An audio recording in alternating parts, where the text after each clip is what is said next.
हाँ यही है। ओके प्यारे बच्चों, तो आज हम आपके लिए नेक्स्ट क्लास लेके आए हैं। हम आपको बता दें,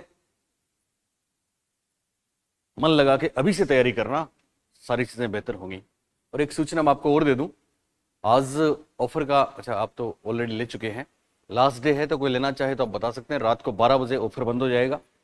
एक बात, दूसरी बात, ऑफलाइन कोई पढ़ना चाहे हमसे तो झुंझुनू में आधार क्लासेस में उसका स्वागत है, आ सकता है। ओके, तो बच्चों कल हमने बात करी थी मनोविज्ञान की उत्पत्ति और क्रमिक विकास की। हमने देखा कि मनोविज्ञान सबसे पहले आत्मा का विज्ञान माना गया। ये आज से 2500 साल पहले डेमोक्रिटस, सुकरात, प्लेटो और अरस्तु ने मनोविज्ञान को आत्मा का विज्ञान माना था, ऐसा मानते हैं। उसके बाद हमने देखा 16वीं शताब्दी तक मनोविज्ञान आत्मा का विज्ञान रहा। फिर 17वीं और 18वीं शताब्दी में मनोविज्ञान मन का विज्ञान माना गया, और मन का मतलब माइंड था। फिर मनोविज्ञान एक अलग विषय के रूप में प्रतिष्ठित हुआ 19वीं शताब्दी में, और वो बहुत महत्वपूर्ण घटना थी लिपजिंग, जर्मनी, जो आज कार्ल मार्क्स विश्वविद्यालय के नाम से प्रसिद्ध है। उसमें पहली साइकोलॉजिकल लैब, पहली मनोवैज्ञानिक प्रयोगशाला स्थापित करने वाले थे विल्हेम वुंट और उनके शिष्य टीचनर। साथ में एक महत्वपूर्ण नाम हमने आपको बताया था, विलियम जेम्स।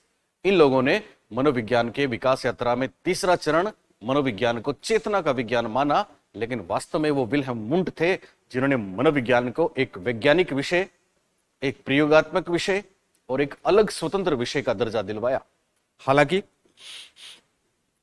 16वीं शताब्दी तक मनोविज्ञान दर्शन शास्त्र का एक भाग था, और दर्शन शास्त्र से मनोविज्ञान को मुक्त कराने वाले दो लोगों के नाम हमने आपको बताए थे, होब्स और डेकार्टे, जिन्होंने द्वैतवाद और डुअलिज्म दिया था। डुअलिज्म में हम बात कर रहे थे कि साहब मन और शरीर यानी माइंड और बॉडी तो डिफरेंट एंटिटी हैं, और दोनों में पीनियल ग्लैंड दोनों का संबंध बनाती है। ये बात हम कर रहे थे, ठीक है। उसके बाद फिर मनोविज्ञान की विकास यात्रा का चौथा चरण जो अब तक चल रहा है वो सामने आता है, और वो था मनोविज्ञान व्यवहार का विज्ञान है। और व्यवहार के विज्ञान के रूप में मनोविज्ञान को प्रतिष्ठित करने में जिनको श्रेय दिया जाता है उनमें मैकडूगल का नाम आया था पहले, पर प्रतिपादक के रूप में आपको पूछें तो वाटसन का नाम आपको याद रखना है। फिर स्किनर, पेवलोव जैसे लोगों ने बहुत मदद करी। इसके बाद हमने मनोविज्ञान की डेफिनेशंस देखी थी, जिसमें बहुत सी परिभाषाएं आपको याद होंगी। आपको याद है स्किनर ने मनोविज्ञान को अनुभव और व्यवहार का विज्ञान बताया था। विलियम जेम्स ने मनोविज्ञान को चेतना का विज्ञान बताया था। पिल्सबरी ने मनोविज्ञान की संतोषजनक परिभाषा व्यवहार के विज्ञान के रूप में हो सकते ये बोला था। इसके अलावा हमने कुछ और परिभाषाएं देखी थी, जिनमें सीवी गुड हुआ या सेंट्रोक और बेरेन की परिभाषा हमने देखी थी, जो मनोविज्ञान को मानसिक प्रक्रियाओं और व्यवहार दोनों का विज्ञान बताते थे। रसेल ने मनोविज्ञान को मानसिक प्रक्रियाओं या मेंटल प्रोसेस का विज्ञान बताया था। मैकडूगल ने मनोविज्ञान को आचरण और व्यवहार का यथार्थ विज्ञान बताया था। कुछ परिभाषाएं एक आध शायद बाकी रह गई थी, जैसे क्रो एंड क्रो में देख रहा था कल, क्रो एंड क्रो और किंग व मॉर्गन, इन दो की परिभाषाएं भी परीक्षा में पूछी जाती हैं। तो क्रो एंड क्रो साहब ने मनोविज्ञान की परिभाषा दी थी, इसको भी आप नोट कर लें, आप नोट डाउन कर रहे हैं। वैसे हम आपको लिखित वाली पीडीएफ तो दे ही देंगे, और वीकली टेस्ट भी, जैसे टॉपिक पूरा होगा मैं आपका टेस्ट लूंगा, और ये टेस्ट लेंगे बहुत ही कामयाब परीक्षा तक। शायद ही कोई ऐसी बात होगी जो साइकोलॉजी में आपको परेशान करे, इसका हम आपसे वादा भी करते हैं। क्रो एंड क्रो साहब का एक स्टेटमेंट था कि क्रो एंड क्रो ने बोला कि मनोविज्ञान व्यवहार के साथ साथ, यानी व्यवहार वाली बात तो लगभग सभी ने करी है, ठीक है। क्रो एंड क्रो कहते हैं मनोविज्ञान व्यवहार के साथ साथ मानवीय संबंधों का भी विज्ञान है। ह्यूमन रिलेशंस की बात करने वाले कौन हैं? क्रो एंड क्रो हैं। तो मनोविज्ञान व्यवहार के साथ साथ मानवीय संबंधों का भी विज्ञान है, ऐसा कहने वाले कौन थे? क्रो एंड क्रो थे। तो क्रो एंड क्रो का नाम याद रखना, और ये अपनी परिभाषा में ह्यूमन रिलेशंस की बात करते हैं, मानवीय संबंधों की बात करते हैं। ये एक हटके सी बात है क्रो एंड क्रो के साथ। और मॉर्गन एवं किंग और अन्य, मॉर्गन, किंग व अन्य, इन्होंने भी एक अलग से हटके बात की है, क्योंकि अब तक की परिभाषा में हमने देखा है कि सब लोग मनोविज्ञान को मानव व्यवहार का विज्ञान से ही जोड़ते हैं। किसी ने पशुओं की बात नहीं करी, जबकि हम जानते हैं मनोविज्ञान में पशुओं पे भी प्रयोग होते हैं। ये वाली बात बताने वाले थे मॉर्गन, किंग और अन्य, और इन्होंने अपनी परिभाषा में बोला मनोविज्ञान मानव और पशु, मनोविज्ञान मानव और पशु व्यवहार का अध्ययन करता है। मनोविज्ञान मानव और पशु व्यवहार का अध्ययन करता है। ये कहने वाले कौन थे? मॉर्गन व किंग। तो इस तरह से हमारा डेफिनेशन वाला सेगमेंट पूरा होता है, जिसमें हमने बहुत से स्टेटमेंट्स देखे। खास बात, 2 स्टेटमेंट हमने आज देखे हैं। क्रो एंड क्रो साहब कहते हैं मनोविज्ञान मानव व्यवहार के अलावा और किसका? मानवीय संबंधों का विज्ञान है। और मॉर्गन व किंग मानव व्यवहार के साथ साथ पशु व्यवहार की भी बात करते हैं। किसकी बात करते हैं? पशु व्यवहार की भी बात करते हैं।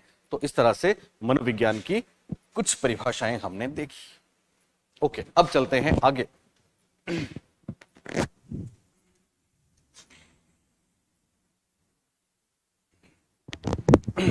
और बच्चों, अब बहुत ही महत्वपूर्ण थे समझने वाली बात और एकदम ऑथेंटिक, गारंटी से परीक्षा में आती है, जिसके लिए बच्चे बहुत भटकते हैं। मुझे याद है मेरे पास कितने बच्चे प्रूफ के लिए आते हैं कि सर आप हिंदी ग्रंथ अकादमी का अपना प्रूफ तो दीजिए। ये है दरअसल स्कूल्स ऑफ साइकोलॉजी। तो स्कूल्स ऑफ साइकोलॉजी अपना अगला टॉपिक है। स्कूल्स ऑफ साइकोलॉजी या स्कूल्स ऑफ थॉट्स भी बोलते हैं इनको, schools of thoughts, schools of thought, माफ करें,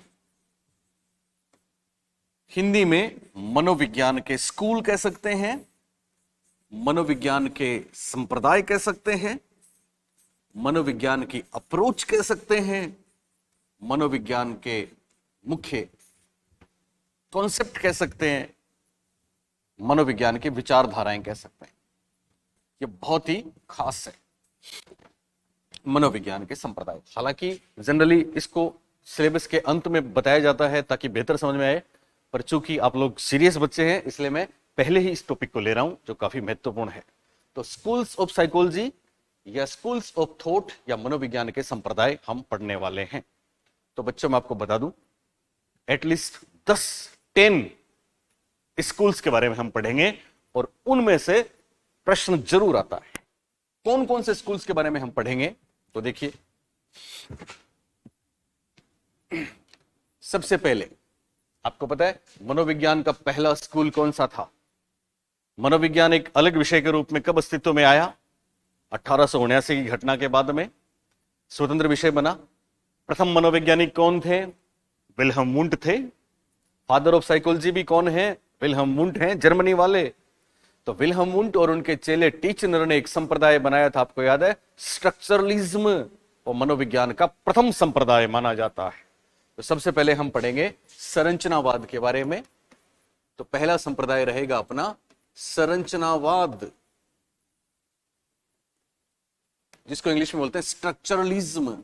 स्ट्रक्चरलिज्म ये पहला संप्रदाय है जिसके बारे में हम पढ़ेंगे। संरचनावाद के बाद में दूसरा संप्रदाय आता है प्रकार्यवाद, जिसको फंक्शनलिज्म कहते हैं। फंक्शनलिज्म ये विलियम जेम्स ने स्थापित किया था कुछ और लोगों के साथ। संरचनावाद की औपचारिक स्थापना हम आपको बता चुके हैं, टीचनर ने करी थी। फिर तीसरे संप्रदाय के रूप में हम पढ़ेंगे वो वाला संप्रदाय जिसको साइकोलॉजी की फर्स्ट फोर्स माना जाता है, जिसको मनोविज्ञान की पहली ताकत माना जाता है, और वो है मनोविश्लेषणवाद। तो हम पढ़ेंगे मनोविश्लेषणवाद, जिसको इंग्लिश में साइको एनालिसिस बोलते हैं। Psycho analysis. और फिर 4 नंबर पे हम पढ़ेंगे बहुत प्रसिद्ध व्यवहारवाद, माफ करें पहले गेस्टाल्टवाद। 4 नंबर पे हम पढ़ेंगे गेस्टाल्ट मनोविज्ञान या गेस्टाल्टवाद, जिसको इंग्लिश में कहते हैं गेस्टाल्ट साइकोलॉजी। गेस्टाल्ट साइकोलॉजी ये अपना चौथा। और 5 नंबर पे व्यवहारवाद। व्यवहारवाद इसे बोलते हैं बिहेवियरिज्म।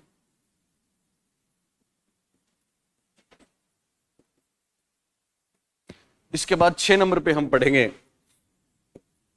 व्यवहारवाद के बाद छठा नंबर आएगा अपना संज्ञानवाद।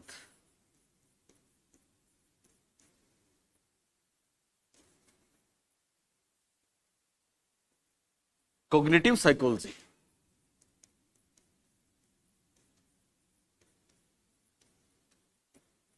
सात नंबर पे हम पढ़ेंगे मानवतावादी मनोविज्ञान। मानवतावादी मनोविज्ञान, इसको बोलते हैं humanistic psychology. Humanistic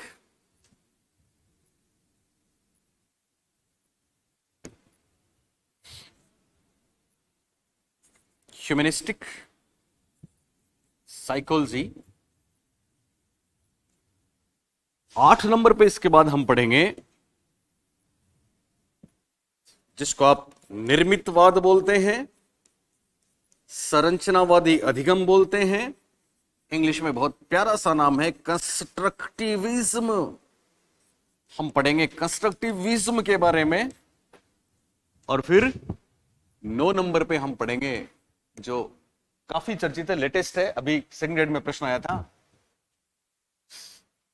biopsychology. Biopsychology को हिंदी में क्या बोलेंगे? जैव मनोविज्ञान। जैव मनोविज्ञान, इंग्लिश में इसको बोलते हैं बायोसाइकोलॉजी। और फाइनली 10 नंबर पे हम पढ़ेंगे इवोल्यूशनरी साइकोलॉजी, जिसको हिंदी में क्या बोलेंगे? विकासवादी मनोविज्ञान। विकासवादी, ये विकासात्मक मनोविज्ञान नहीं है, ये तो चार्ल्स डार्विन वाली बात, इवोल्यूशनरी साइकोलॉजी है।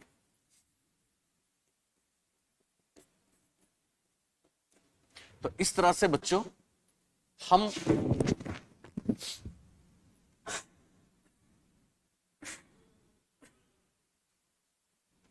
मनोविज्ञान के 10 स्कूलों के बारे में पढ़ेंगे। संरचनावाद, स्ट्रक्चरलिज्म, जर्मनी में विल्हेम वुंट और टीचनर ने दिया। औपचारिक स्थापना टीचनर ने करी कार्नेल विश्वविद्यालय में, 1892 की बात है। प्रकार्यवाद विलियम जेम्स और साथियों ने करी। कौन कौन है पढ़ेंगे हम। 1895 में अमेरिका में। मनोविश्लेषणवाद ऑस्ट्रिया वियना, सिगमंड फ्रॉइड का नाम आएगा। गेस्टाल्टवाद फिर जर्मनी, व्लादिमीर कोफका कोहलर की बात करेंगे। व्यवहारवाद में फिर यूएस वाटसन, लेकिन इसमें पेवलो भी शामिल होंगे, स्किनर भी शामिल होंगे, मैकडुगल सब शामिल होंगे, उनकी बात करेंगे। संज्ञानवाद और निर्मितवाद दोनों के जनक जीन पियाजे हैं, इनकी बात करेंगे हम। इनके साथ वाइगोत्स्की की बात करेंगे हम, ब्रूनर की बात करेंगे हम। मानवतावादी मनोविज्ञान में 2 शूरवीर हैं, अब्राहम मैस्लो और कार्ल रोजर्स, उनकी भी बात करेंगे हम। जैव मनोविज्ञान बायोसाइकोलॉजी एक लेटेस्ट ट्रेंड है, जिसमें हम इस बात पे चर्चा करेंगे कि हमारा सीएनएस सेंट्रल नर्वस सिस्टम, हमारी sympathetic nerve system, parasympathetic nerve system, हमारा सारे फ्रंटल लोब, ओसिपिटल मस्तिष्क में क्या क्या चीजें होती हैं बायोलॉजिकली जो हमारे व्यवहार को इन्फ्लुएंस करती हैं, ये बहुत महत्वपूर्ण है, लेटेस्ट है, इसकी बात करेंगे हम।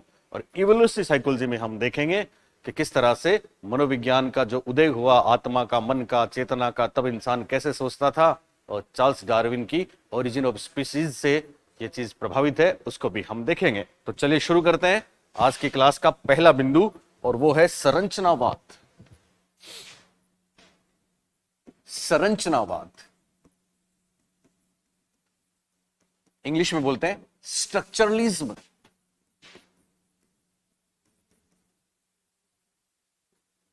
तो प्यारे बच्चों, हम सब जानते हैं संरचनावाद विल्हेम वुंट से शुरू होता है।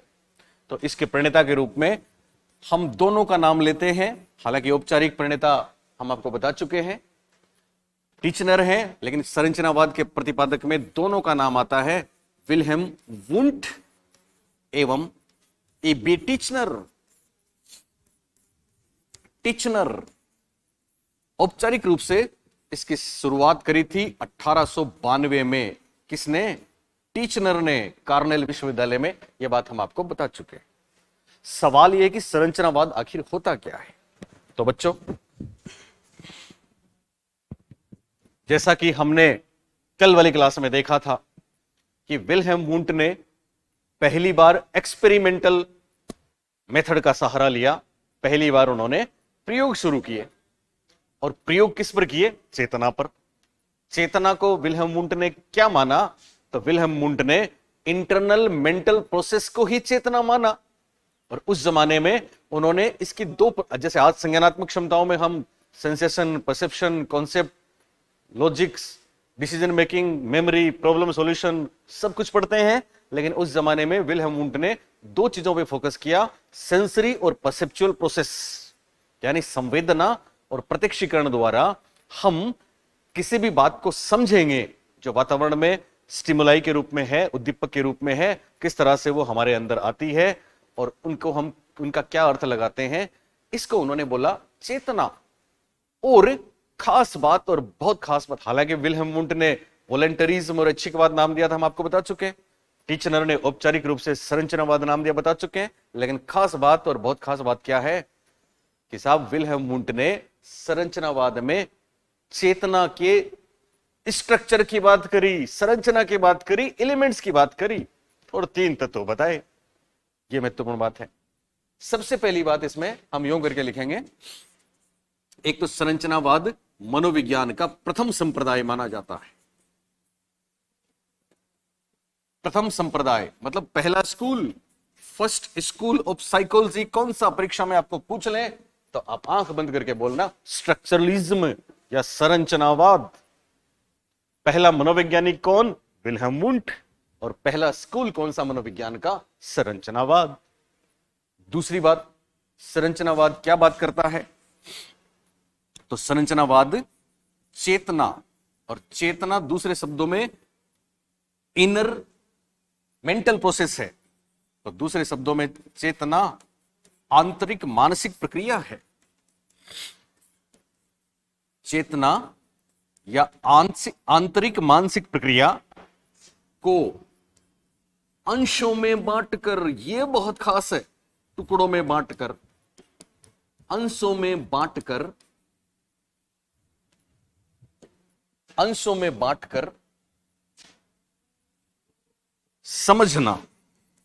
इस संप्रदाय की खास बात, ये किसी भी विषय वस्तु, प्रकरण अथवा तथ्य, कोई भी चीज, उसको कैसे समझते हैं? अंशों में बांटकर। कैसे समझते हैं? ये महत्वपूर्ण बात आप याद रखना, अंशों में बांटकर समझते हैं। ये चेतना की खास बात। तीसरी बात, इन लोगों ने, वुंट टीचनर ने चेतना के तत्वों की बात करी। किसकी बात करी? चेतना के, कॉन्शियसनेस के तत्व हैं, और तत्व बताए इन्होंने तीन, जो बहुत बार परीक्षा में आते हैं। चेतना के तत्व बताए तीन। पहला बताया संवेदना, दूसरा बताया प्रतिमा, हिंदी में परीक्षा में नाम बदल सकते हैं, और तीसरा इन्होंने बताया भाव, भावना। ध्यान देना, संवेदना इंग्लिश में सेंसेस को बोलते हैं, सेंसेशन को बोलते हैं, सेंस को बोलते हैं। प्रतिमा इमेज को बोलते हैं, इमेजेस को बोलते हैं, और संवेदना फीलिंग को बोलते हैं। तो तीन शब्द याद रखना, sense, image, feeling. Senses, image और फीलिंग, ये तीनों चेतना के तत्व हैं। और संरचनावादियों ने क्या किया? संरचनावादियों ने तत्वों की बात करी, संरचना की बात करी, स्ट्रक्चर की बात करी। प्रकार्यवादी बाद में हम पढ़ेंगे, वो तत्वों की बात नहीं करते, वो किस तरह से इनर मेंटल प्रोसेस वर्क करता है इसकी बात करते हैं, इसलिए वो प्रकार्यवादी हुए, और ये संरचनावादी हुए। अब खास बात, इसका मतलब क्या है तो सुने। दरअसल संरचनावादियों ने यह बोला कि किसी भी विषय वस्तु, प्रकरण अथवा समस्या को हम अगर परसीव करना चाहते हैं, उसको समझना चाहते हैं, तो हमें उसे अंशों में बांट के समझना चाहिए। क्योंकि हमारी मेंटल, मानसिक योग्यता जो है, उसमें हर चीज को समझने के लिए अलग अलग प्रकार की मानसिक योग्यताएं होती हैं। जैसे एक एग्जाम्पल जो परीक्षा में आ चुका है, संरचनावादी कहते हैं कि अगर किसी को फ्लावर के बारे में, फूल के बारे में समझाना है तो आप क्या करना, आप उसको भूल के भी पूरा फूल पहले मत देना। आप सबसे पहले उसका एक एलिमेंट, और वो है उसकी पंखुड़ी, उसके बारे में उसको परसीव करा दें, उसके बारे में समझा दें, उसके बारे में उसको ज्ञान करा दें, हाथ में देके चित्र दिखा दें, जैसे जैसे भी है। तो बच्चा या व्यक्ति फूल की पंखुड़ी को जब समझ ले तो फिर उसको डंठल के बारे में बताना है, क्योंकि पंखुड़ी को समझने के लिए अलग प्रकार की मानसिक योग्यता की आवश्यकता है और उसके डंठल को समझने के लिए दूसरे प्रकार की मानसिक योग्यता की आवश्यकता है। जब बच्चा इन दोनों को समझ ले, दो एलिमेंट उसके समझ में आ जाए, तो फिर उनको फ्लावर के तीसरे एलिमेंट, फूल के तीसरे तत्व रंग के बारे में बताओ, क्योंकि रंग को समझना किसी दूसरे प्रकार की मानसिक योग्यता का काम है। यह बात मानते थे टीचनर, विल्हेम वुंट। तो जब बच्चा पंखुड़ी, डंठल के बाद रंग को भी समझ लेगा तो फिर आप उसको चौथे एलिमेंट खुशबू के बारे में बताएं, क्योंकि खुशबू को समझने के लिए कोई दूसरे प्रकार की मेंटल एबिलिटी काम करती है, मानसिक योग्यता काम करती है। जब बच्चा चारों चीजों को, पंखुड़ी, डंठल, खुशबू और रंग अलग अलग समझ लेगा, परसेप्शन कर लेगा, तो फिर वो फूल के बारे में पूरा ज्ञान प्राप्त कर लेगा। ऐसा मानना था संरचनावादियों का। और हम आपको बता दें, ये बहुत गहरी तरह से पैठ कर चुका है अपने सिस्टम में। आप याद करें, जब आप स्कूल में थे, आपको हिंदी के गुरुजी कोई कविता पढ़ाते थे, तो उसके वो एलिमेंट्स अलग अलग बांटते थे। एक हो गया कठिन शब्द, दूसरा हो गया छंद अलंकार, संधि समास, एक हो गया छंद अलंकार, एक हो गया संधि समास, एक हो गया कठिन शब्द, एक हो गया उसका केंद्रीय भाव, एक रसानुभूति, सौंदर्यानुभूति, अलग अलग एलिमेंट्स हो गए ना। तो पहले दिन आपको गुरुजी क्या, हमें इंग्लिश में ऐसा ही करते थे, पहले दिन पैराग्राफ के कठिन शब्द हमको याद कराने के लिए देते थे। दरअसल कठिन शब्दों को याद करना या शब्दार्थ को याद करना अलग प्रकार की मानसिक योग्यता का काम है, बोली है कि नहीं है। जब हम दूसरे दिन जाते तो फिर हम, जैसे हिंदी की बात करें, तो पहले दिन कठिन शब्द आपने याद किए, फिर दूसरे दिन उसमें जो संधि समास व्याकरण के प्रयोग हैं उनको आपको समझना था, वो एक अलग प्रकार की मानसिक योग्यता है। तीसरे दिन उसमें छंद अलंकार और दूसरी चीजें आई, उनको आपको समझना था। जब तीनों चीजें आपने समझ ली तो फिर आपको उसकी रसानुभूति बताई, उसका भावार्थ बताया, केंद्रीय भाव बताया।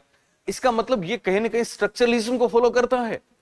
हम पहले लेटर लिखते हैं, उसके बाद वर्ड बनाते हैं, फिर सेंटेंस बनाते हैं, ये भी स्ट्रक्चरलिज्म है। और इन सब का भाव संरचनावाद, जो मनोविज्ञान का पहला स्कूल है, उसने दिया। एक और खास बात जो मैं आपको बता चुका हूं, संरचनावादियों ने इनर मेंटल प्रोसेस को समझने के लिए, कॉन्शियस को समझने के लिए एक टेक्निक का सहारा लिया, और वो टेक्निक थी इंट्रोस्पेक्शन। क्या टेक्निक थी? इंट्रोस्पेक्शन। तो संरचनावादियों ने कौन सी विधि का प्रतिपादन किया? यह बहुत बार परीक्षा में पूछा जाता है। तो आप बोलेंगे साहब अंतः दर्शन या अंतर्दर्शन विधि का प्रतिपादन किया। कौन सी विधि का प्रतिपादन किया? तो हम बोलेंगे अंतः दर्शन या अंतर्दर्शन विधि का प्रतिपादन किया, जो इंट्रोस्पेक्शन के नाम से जानी जाती है। हालांकि मैं आपको बता दूं, विल्हेम वुंट ने ऑब्जेक्टिव इंट्रोस्पेक्शन की बात करी थी।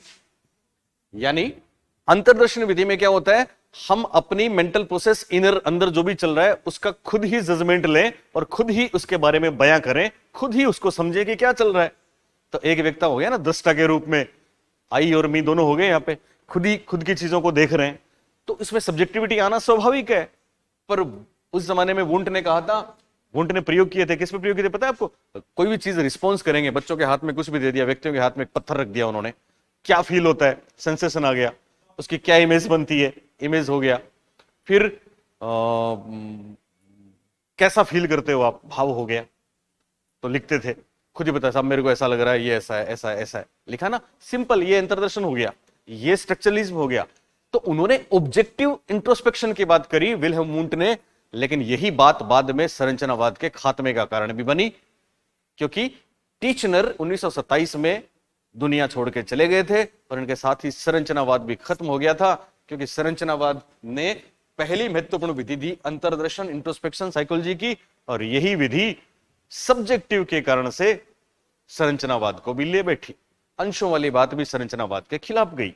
तो कुल मिला के पहले संप्रदाय में इतनी बातें आपको ध्यान रखनी है। अब आता है मनोविज्ञान का दूसरा स्कूल। और वो है प्रकार्यवाद। प्रकार्यवाद इंग्लिश में बोलते हैं फंक्शनलिज्म। फंक्शनलिज्म, प्रकार्यवाद, फंक्शनलिज्म, यह मनोविज्ञान का दूसरा स्कूल है। यह संरचनावाद के विरोध में आया था और यह अमेरिका में आया था, क्योंकि विलियम जेम्स वहां जर्मनी में पढ़ने गए थे विल्हेम वुंड से, फिर अमेरिका में आके उन्होंने मनोविज्ञान का सूत्रपात किया, ये हम आपको बता चुके हैं। और यहां इन्होंने संरचनावादियों की वो बात जिसमें उन्होंने कहा था कि साहब संरचना या कॉन्शियस, माफ करें, चेतना या कॉन्शियसनेस या इनर प्रोसेस को हम ब्रेक डाउन करेंगे पार्ट्स में, तो उसको हम बेहतर तरीके से समझेंगे, परसीव करेंगे। और उसकी स्ट्रक्चर की बात वो करते थे, एलिमेंट्स की बात करते थे। तो इस बात का प्रकार्यवादियों ने विरोध किया, फंक्शनलिस्ट ने विरोध किया और कहा कि आप कॉन्शियस के स्ट्रक्चर की बात नहीं करेंगे, स्ट्रक्चर की बात गलत है, आप तो यह बात करें कि कॉन्शियस और इनर प्रोसेस आखिर वर्क कैसे करते हैं। इस बात पे बात निकली प्रकार्यवाद, और प्रकार्यवाद के जनक के रूप में हम विलियम जेम्स का नाम लेते हैं। विलियम जेम्स दो कामों से प्रभावित थे। एक तो Charles Darwin, origin of species, Charles Darwin selection, natural selection, प्राकृतिक चयन वाले, इवोल्यूशन वाले, सर्वाइवल ऑफ द फिटेस्ट वाले। तो एक तो ये उनसे प्रभावित थे। दूसरे ये जॉन डीवी के प्रेगमेटिज्म या प्रयोजनवाद से प्रभावित थे। प्रयोजनवाद व्यक्ति का प्राणी के वातावरण से अनुकूलन की बात करता है कि किस तरह से हम एनवायरनमेंट के साथ एडेप्टेशन करते हैं और बेहतर समायोजन कर लेते हैं और हम आगे से आगे चलते जाते हैं, सर्वाइव करते हैं। अगर पर्यावरण से भिड़ जाएंगे तो सर्वाइव नहीं कर पाएंगे, तो सर्वाइव करने के लिए एडेप्टेशन की बात करता है। ठीक है। और विलियम जेम्स के साथ कुछ और लोग भी मिले थे। तो सबसे पहले हम देखते हैं प्रकार्यवाद के संस्थापक कौन है, प्रतिपादक कौन है। तो यहां पे कम से कम 4 नाम आपको ध्यान रखने हैं। पहला नाम है विलियम जेम्स, दूसरा नाम है John Dewey, John Dewey, Dewey भी सही है, डीवी भी सही है, जॉन ड्यूवी। तीसरा नाम है जेम्स एंजल, जेम्स एंजल। चौथा नाम है हार्वे कार, और इसमें थॉर्नडाइक साहब का भी रोल था, तो एक नाम थॉर्नडाइक आदि। इन लोगों ने स्ट्रक्चरलिज्म 1995 में यूएसए में स्थापित किया था, जो मनोविज्ञान का दूसरा स्कूल कहलाता है। William James, John Dewey, James angel, Harvey car और थॉर्नडाइक 1895 में संरचनावाद, 1892 में संरचनावाद, माफ करें, और 1895 में प्रकार्यवाद, फंक्शनलिज्म। अब प्रकार्यवाद में होता क्या है तो मैं आपको बता चुका हूं, फिर भी सुने एक लाइन में। विलियम जेम्स और साथियों ने यह कहा कि साहब इंसान वातावरण के साथ अनुकूलन करने के लिए व्यवहार करेगा ना, व्यवहार का पुट यहां पे आ गया था, व्यवहार करेगा, लेकिन वो जो व्यवहार कर रहा है उस समय उसके अंदर क्या चल रहा है, उसका माइंड उसको उस अडॉप्शन वाले व्यवहार के लिए कितना हेल्प कर रहा है, उसकी चेतना उसमें क्या रोल निभा रही है, ये फंक्शनलिज्म है। एक गहरी बात आपको बताऊं, फंक्शनलिज्म इनर मेंटल प्रोसेस की इटसेल्फ उसकी स्टडी नहीं करता, क्योंकि उसकी स्टडी करना तो उसको फाड़ना, उसका पोस्टमार्टम करना, उसके एलिमेंट्स, उसकी स्ट्रक्चर को देखना हो गया। बल्कि ये देखता है कि उस वक्त जब इंसान बेहतरी के लिए पर्यावरण से अडेप्टेशन करता है, वातावरण से अनुकूलन करता है, सर्वाइव करने के लिए, दूसरों के साथ बेहतर होने के लिए, सारी प्रकृति के साथ अपने आप को एडजस्ट करने के लिए, उस समय उसके अंदर जो चेतना है, जो माइंड है, जो इनर प्रोसेस है, जो मेंटल प्रोसेस है, वो क्या रोल निभाता है, यानी वो कार्य कैसे करता है, इसको बोलते हैं प्रकार्यवाद। संरचनावाद ने तो तत्वों की बात करी थी, और ये बात करते हैं प्रकार्य कार्य की। तो यहां पे क्या बात आ जाएगी आपकी कि प्रकार्यवाद, लिखिए आप इसको, प्रकार्यवाद, प्रकार्यवाद व्यक्ति के वातावरण से वातावरण से अनुकूलन, व्यक्ति के वातावरण से अनुकूलन करते समय, व्यक्ति के वातावरण से अनुकूलन करते समय मानसिक प्रक्रिया कह सकते हैं, इसको मेंटल प्रोसेस कह सकते हैं इंग्लिश में, कॉन्शियसनेस कह सकते हैं, इसको चेतना कह सकते हैं, इसको। बात एक ही है। तो प्रकार्यवाद व्यक्ति के वातावरण से अनुकूलन करते समय मानसिक प्रक्रिया या चेतना की भूमिका पर बल देता है, कि भूमिका पर बल देता है, भूमिका पर बल देता है। हालांकि विलियम जेम्स ने यह भी बोला था, हम आपको बता चुके हैं कि चेतना और कॉन्शियसनेस में जो थॉट होते हैं वो थॉट रुकते नहीं है, ठहरते नहीं है, वही चेतना का प्रवाह है, वही चेतना की धारा है, वही स्ट्रीम ऑफ कॉन्शियसनेस है। तो प्रकार्यवाद संरचनावाद का इस लिहाज से विरोध करता है कि वहां स्ट्रक्चर, एलिमेंट्स, तत्वों की बात होती है और यहां पे फंक्शन की बात होती है, कार्य की बात होती है। अब है तीसरा जो स्कूल है वो है मनोविश्लेषण, मनोविश्लेषणवाद, साइको एनालिसिस।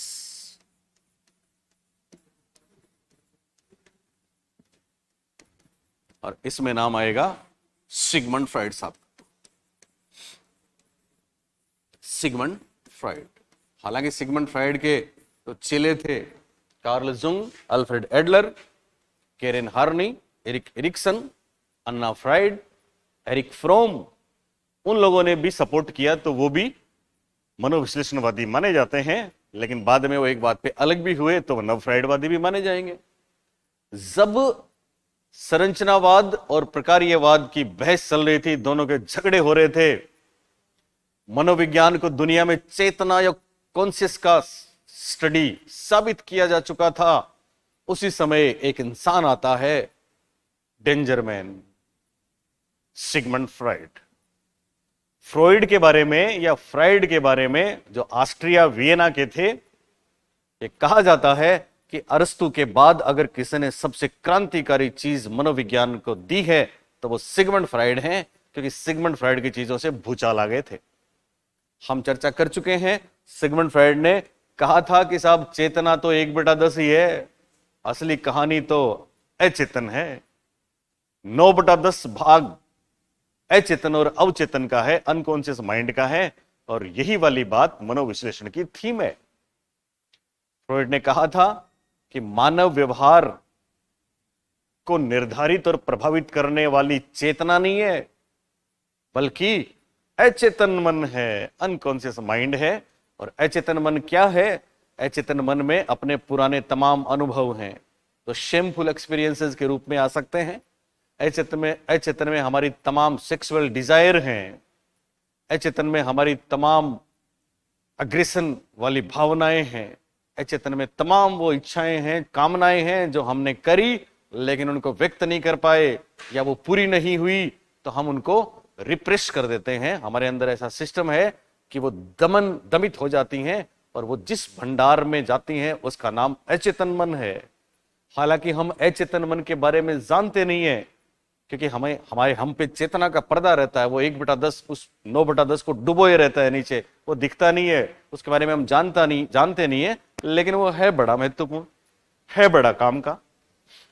और हमारे व्यवहार को वही नियंत्रित करता है जिसको हम अचेतन मन बोलते हैं। फ्रॉइड ने साइकोएनालिसिस में यह बताया कि जितने अबनॉर्मल बिहेवियर हैं, चाहे एंजाइटी है, चाहे डिप्रेशन है, चाहे और कोई असामान्य व्यवहार है, उन सब के पीछे एक ही बात है और वो है अचेतन मन। तो अचेतन मन का जब कॉन्सेप्ट आया तो दुनिया में भूचाल आ गया। और यही कारण है कि मनोविश्लेषणवाद को, साइको एनालिसिस को साइकोलॉजी की पहली ताकत कहा जाता है। First force of psychology is psycho analysis. याद रखना, मनोविज्ञान का पहला स्कूल पूछें तो संरचनावाद, स्ट्रक्चरलिज्म है, लेकिन मनोविज्ञान का पहला बल, पहली ताकत या फर्स्ट फोर्स पूछें तो मनोविश्लेषण हमको करना है। आपको पता है मनोविज्ञान का दूसरा बल व्यवहारवाद है, बिहेवियरिज्म है, और मनोविज्ञान का तीसरा बल, तीसरी ताकत ह्यूमनिस्टिक साइकोलॉजी, मानवतावादी मनोविज्ञान है। इस पर बहुत बार प्रश्न आता है। तो मनोविश्लेषण में यहां पे शॉर्ट में पढ़ेंगे, बाद में इसको पूरा पढ़ेंगे हम। पहली बात आप ये लिखेंगे, सिगमंड फ्रॉइड ने दिया। दूसरी बात यह है मनोविज्ञान का प्रथम बल, मनोविज्ञान का प्रथम बल है, फर्स्ट फोर्स ऑफ साइकोलॉजी है, फर्स्ट फोर्स, पहली ताकत, पहला बल। तो मनोविज्ञान का पहला बल क्या है? मनोविश्लेषण है। आखिर क्या है मनोविश्लेषण में? तो आपको लिखना है कि मनोविश्लेषण के अनुसार हमारे व्यवहार को सर्वाधिक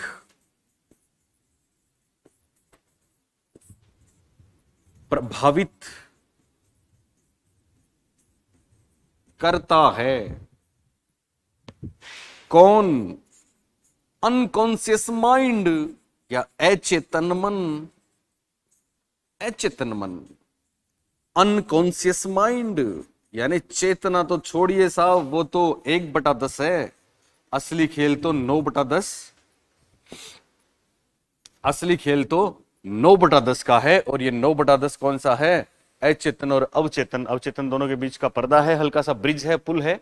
कॉन्शियस, प्रीकॉन्शियस, अनकॉन्शियस पढ़ेंगे डिटेल में, इन पे बहुत प्रश्न आते हैं। तो मनोविश्लेषण कहता है कि हमारे व्यवहार का निर्धारक या व्यवहार को प्रभावित करने के लिए ज्यादा महत्वपूर्ण कौन है? अचेतन मन है, जैसे सिगमंड फ्राइड ने बोला। और अचेतन मन में जो बहुत सी बातें हैं, उनमें सबसे महत्वपूर्ण फ्राइड के अनुसार लिबिडो है, सेक्स इंस्टिक्ट है, काम वाली प्रवृत्ति है, लैंगिक प्रवृत्ति है। और ये इंसान उसी के लिए जीता है, उसी के लिए मरता है। हम जो भी व्यवहार करते हैं उसके पीछे सेक्स इंस्टिक्ट है, उसके पीछे काम वाली भावना है, ऐसा सिगमंड फ्राइड ने माना। ये वाली बात इतनी, इस कदर कहते हैं ना कि बात चली तो दूर तलक जाएगी, इस कदर महत्वपूर्ण रही कि साहब सिगमंड फ्राइड के कुछ चेले थे जिन्होंने केवल इसी बात पे नाराज होके मनोविश्लेषणवाद और सिगमंड फ्राइड के खिलाफ पैरवी कर दी, और सबने अपनी अलग अलग चीजें दी, जिसके कारण से वो मनोविश्लेषणवाद के समर्थक भी हैं, जैसे मैंने भी आपको नाम बताए, और साथ में सेक्स इंस्टिक्ट वाली बात पे इनके खिलाफ भी हैं। तो वो सब लोग नव फ्राइडवादी कहलाए, पश्च फ्राइडवादी कहलाए, नियो फ्रीडियन कहलाए। ये बात भी परीक्षा में बहुत आती है। उन सब ने अपनी अलग अलग कुछ बातें दी, जो वो भी हम करेंगे बाद में। तो मनोविश्लेषण में पहली बात आपने प्रथम बल लिखी, दूसरी बात हमारे व्यवहार को सर्वाधिक प्रभावित कौन करता है? अचेतन मन। अचेतन मन में क्या क्या होता है? तो सेक्सुअल अर्ज, सेक्सुअल डिजायर तो होती ही हैं, अनफुलफिल हमारी कामनाएं, भावनाएं तो होती ही हैं। साथ में हमारे बाल्यावस्था के अनुभव या पुराने अनुभव, फ्राइड ने बोला ना कि जो भी बनना होता है वो 5-6 वर्ष तक, 4-5 वर्ष तक बन जाता है। तो वहां के जो एक्सपीरियंस हैं वो अचेतन का निर्माण करते हैं, ऐसा भी फ्राइड ने बोला। चाइल्डहुड एक्सपीरियंसेस की बात करी। और साथ में बच्चों फ्राइड की एक बात, कौन सी बात? ये इंपॉर्टेंट है, इसलिए इसको इंपॉर्टेंट करके लिखिए। फ्रॉइड की सेक्सुअल इंस्टिंक्ट, इसको हिंदी में बोलेंगे लैंगिक प्रवृत्ति, इंग्लिश में बोलते हैं सेक्सुअल इंस्टिक्ट। बच्चों एक एक शब्द, एक एक लफ्ज हमारा न केवल ऑथेंटिक आपको मिलेगा, बल्कि एग्जाम में ठप्पे लगे हुए आएंगे। सेक्सुअल इंस्टिक्ट, फ्राइड की लैंगिक प्रवृत्ति या सेक्सुअल इंस्टिक्ट अवधारणा, अवधारणा के विरोध स्वरूप, के विरोध स्वरूप उनके समर्थक, उनके समर्थक मनोवैज्ञानिकों, उनके समर्थक मनोवैज्ञानिकों ने अपनी अलग अवधारणाएं प्रस्तुत की, अपनी अलग अवधारणाएं प्रस्तुत की, और वे वैज्ञानिक, वे मनोवैज्ञानिक जिन्होंने पहले फ्राइड का समर्थन किया था, फिर अलग अपने कॉन्सेप्ट दिए, तो वे मनोवैज्ञानिक पश्च फ्राइडवादी, ये बात ध्यान रखना, पश्च फ्राइडवादी या नव फ्राइडवादी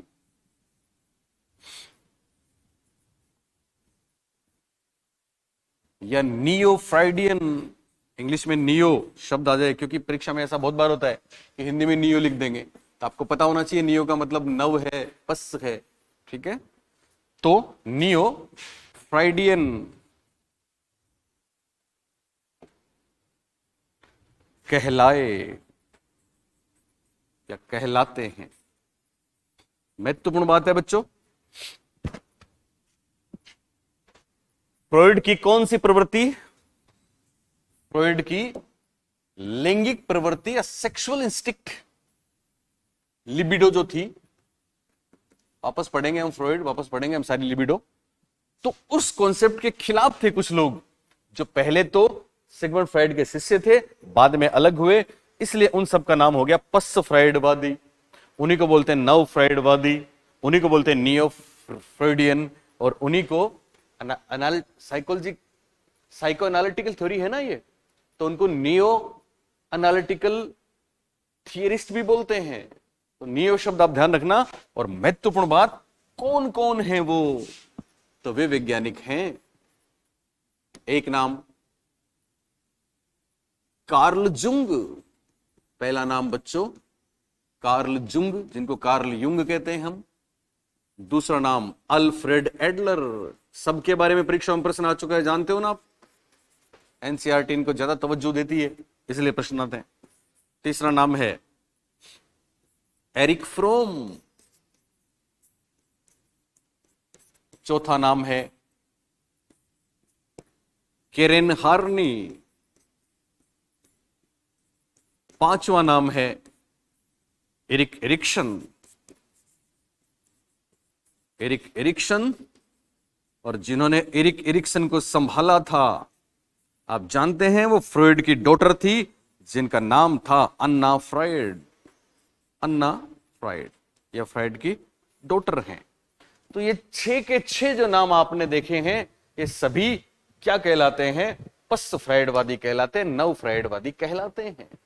और महत्वपूर्ण बात सुनना बच्चों, कार्ल जुंग ने 2-3 बेहतरीन चीजें दी। एनिमस एनिमा भी किसी परीक्षा में आया है, आ सकता है। कार्ल जुंग ने फ्राइड साहब के लिए बोला कि साहब आप अनकॉन्शियस माइंड की बात करते हैं, अवचेतन की बात करते हैं, तो हम आपकी इस बात को तो मानते हैं कि साहब अवचेतन है, लेकिन ये व्यक्तिगत अवचेतन है, वैयक्तिक अवचेतन है, इंडिविजुअल अनकॉन्शियस है, एक सामूहिक अवचेतन भी होता है, कलेक्टिव अनकॉन्शियसनेस, सामूहिक अवचेतन भी है।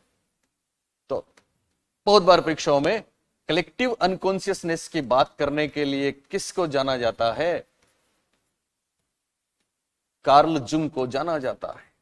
क्या होता है सामूहिक अवचेतन, तो बच्चों सुन लें, साइकोलॉजी की गुड और ऑथेंटिक बात हम आपको बता रहे हैं कि बहुत जाने किसने, सामूहिक अवचेतन मतलब सबका एक जैसा काम करता है, लेकिन हमने उसको फील नहीं किया, महसूस, हमने उसको कभी ऑब्जर्व नहीं किया, हमारे साथ वो चीज घटित नहीं हुई, पर फिर भी हम उस बात को मानते हैं, हमारे बिलीफ्स में वो बात चली गई, और वो बात जाने किसने भरी है, तो ये कहते हैं वो बात हमारे पूर्वजों ने हमें भरी, हम में भरी है। हम पूर्वजों से पीढ़ी दर पीढ़ी कुछ बातों को मानते आ रहे हैं, कभी हमने उनको टेस्ट नहीं किया, लेकिन उनको हम मानते हैं। इसको नाम दिया उन्होंने सामूहिक अवचेतन। और इसके एग्जाम्पल उन्होंने दिए कि जैसे धरती माता तो स्वीडियों से मानते हैं, सूर्य देवता हम यहाँ पे बोलते हैं, उधर भी जुंग और इन लोगों के देश में भी ऐसी चीजें होती हैं तो वो बोलते हैं। तो इन सबको हम मानते हैं, ये सामूहिक अवचेतन है, दरअसल सबके सभी मानते हैं और ये पीढ़ी दर पीढ़ी वंशानुगत से चलता है। और खास बात, इस सामूहिक अवचेतन रूपी थाली में जो अंदर कंटेंट है, जो विषय वस्तु है, जैसे मैंने बोला सूर्य देवता, धरती माता, ये क्या है, इसके लिए उन्होंने एक शब्द दिया कि ये है दरअसल आर्किटाइप।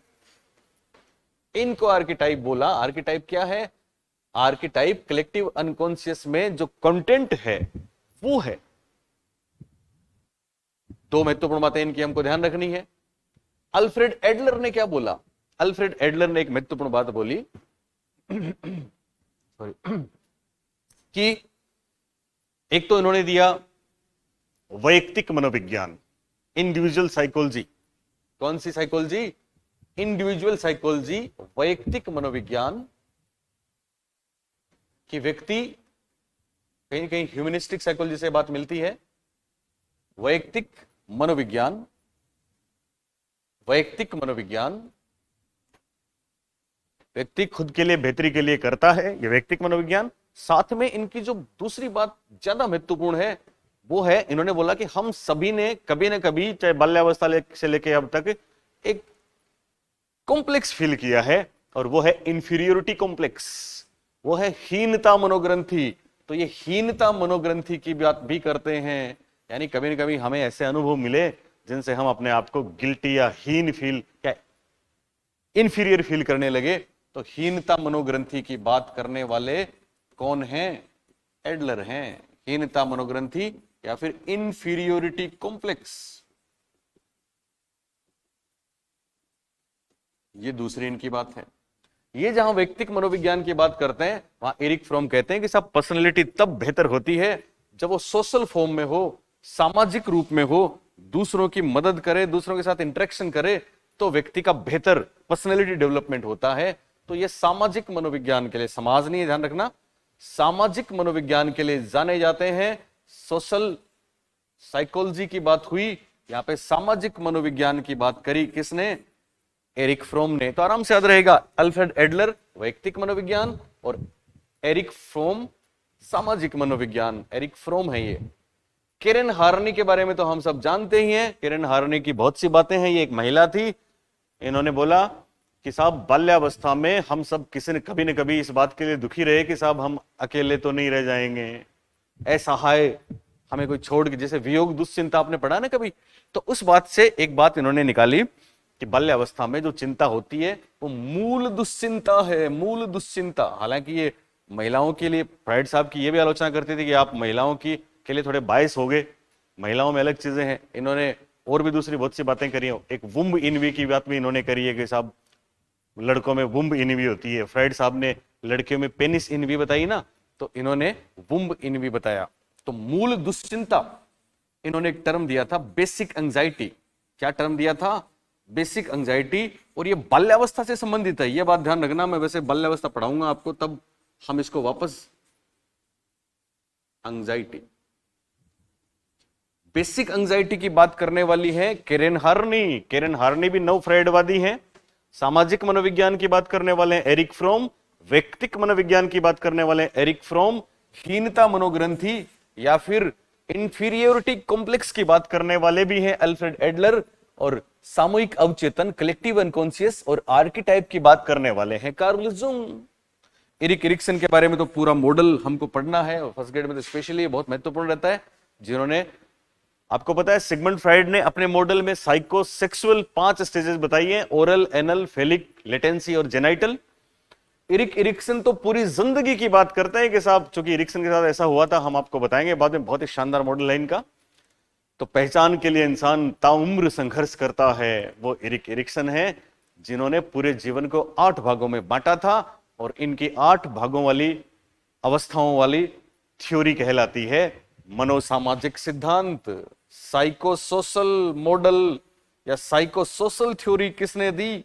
तो हम बोलेंगे एरिक एरिक्सन ने दी। मनोसामाजिक विकास या मनोसामाजिक सिद्धांत, जिसको इंग्लिश में बोलते हैं, याद रखना, साइकोसोशल आए तो एरिक एरिक्सन, साइकोसेक्सुअल आए तो सिगमंड फ्रॉइड। मनोसामाजिक विकास, साइको सोशियल डेवलपमेंट की बात करने वाले एरिक एरिक्सन, इनको सहारा दिया था अन्ना फ्राइड ने, और अन्ना फ्राइड सिगमंड फ्रॉइड की डॉटर थी। इन्होंने भी कुछ बातें करी हैं, उनकी चर्चा भी हम बाद में करेंगे। तो बच्चों, मनोविश्लेषणवाद जो मनोविज्ञान की पहली शक्ति है, फर्स्ट फोर्स है, वो बड़ा ही महत्वपूर्ण है, क्योंकि ये मनोविज्ञान का फर्स्ट फोर्स है, पहला बल है, और इसमें अचेतन को महत्वपूर्ण माना जाता है। खास बात, इसमें लैंगिक प्रवृत्ति की बात भी की जाती है, लेकिन कुछ लोग इस बात के खिलाफ हुए तो पोस्ट फ्राइडवादी, नव फ्राइडवादी, नियो फ्रॉइडियन कहलाए, और उनमें Carl Jung, Alfred Adler, Erich Fromm, Karen Horney, Erik Erikson और अन्ना फ्राइड के नाम हैं।